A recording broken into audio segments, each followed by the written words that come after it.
Sveiki, brangūs draugai. Aš esu Algimantas Jankevičius ir su jumis podcastas 5 minutės. Išėjimo knygoje skaitome. Aronas tarė jiems, nuimkite aukso auskarus, kurios nešioja įkabintus į ausis jūsų žmonų sūnus bei dukterys ir atneškite juos man. Visi žmonės nusiėmė aukso auskarus, kabojusius ausyse ir atnešė juos Aronui. Jis paėmęs iš jų rankų auksą, jį išlydė ir išskobė veršį.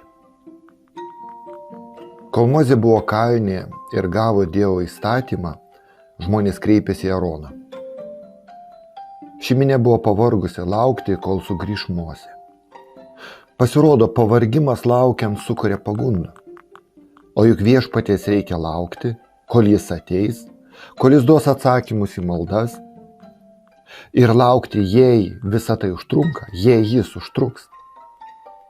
Aronas, kuris liko vadovauti visai stovyklai, pasidavė jų prašymui, minios reikalavimams, o ne kilniai ir nuoširdžiai palaikė Dievo garbę. Tikėdamasis, kad galbūt jie nesutiks atsisakyti branginamų daiktų,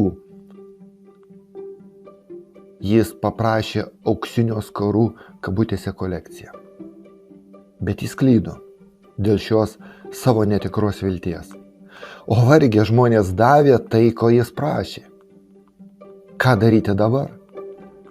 O dabar žengęs pirmąjį kompromiso žingsnį, jis jau negalėjo trauktis atgal. Ir vyrai ir moterys dėvėjo šios papuošalus, ir tai buvo turto, kurį jie išnešė iš Egipto dalis. Kaip keista, kad tie dalykai, kuriuos jiems suteikė ypatingą Dievo malonę ir apvaizdą, dabar turėjo būti panaudoti ne Dievo garbinimui, bet žemiausiams stabmeldystės tikslams. Turime pripažinti, kad Dievo dovanos išniekinamos, kai žmonių jos naudojamos nuodėmės tarnystėje. Aronas surinko auksinius papuošalus, pagamino išlydinamas ir apdailindamas veršį.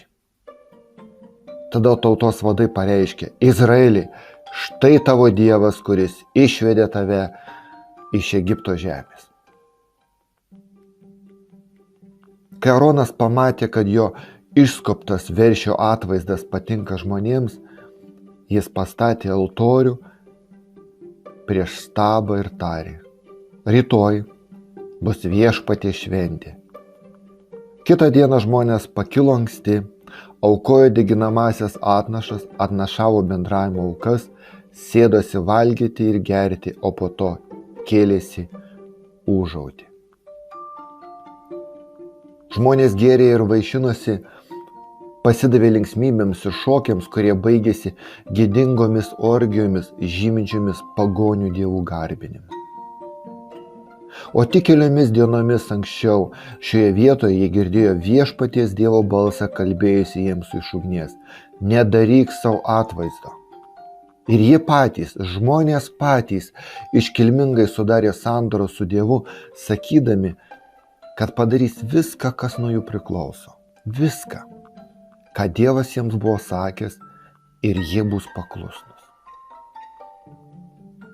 Brangūs draugai, kaip tada, taip ir šiandien yra tinkami, kaip jiems, taip ir mums Naujojo testamento žodžiai, kur Paulius paragino savo brolius paklausti savęs, kokią įtaką jų žodžiai ir poelgiai turės kitiems. Ir nedaryti nieko, kad ir savaime nekalto, kuris atrodo sankcionuoja stabmeldystę ar įžeidžia tuos, kurie gali būti silpni tikėjime. Nesvarbu, ar valgome, ar geriame, ar šiaip ką darome, viską darykime Dievo garbei. Su jumis buvo 5 minutės ir Algimantas Jankevičius.